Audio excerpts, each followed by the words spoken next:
We've made our cookie dough as per the instructions. Once we made it, we put it in the fridge, wrapped up in Glad wrap and nice and flat to help the butter set. This will help us roll out our cookie dough. Once we have our dough unwrapped, lightly knead our dough. You will need to use a little bit of flour underneath the dough on the counter just so it doesn't stick.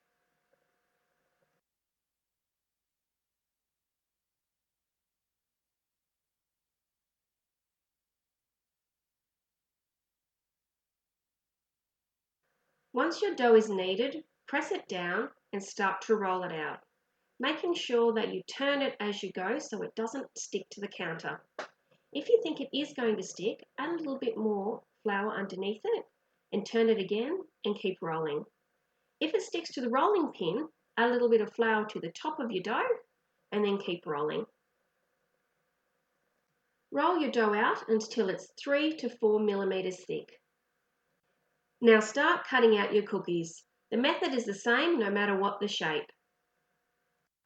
Once the cookies are cut, remove the excess dough from around the edge and lift your cookies up with either a knife or a thin spatula and pop them on a baking tray.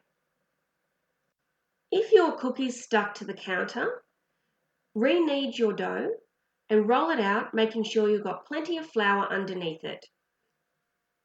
Now follow your baking instructions that came with your cookie mix. Don't forget to line your cookie tray with some baking paper. Re-knead the leftover cookie dough, roll it out and cut out the remaining cookies and bake them all. Thanks for watching. Make sure you subscribe to our YouTube channel, click on the notification bell so you don't miss out on upcoming videos, and you follow us on Facebook. Happy decorating!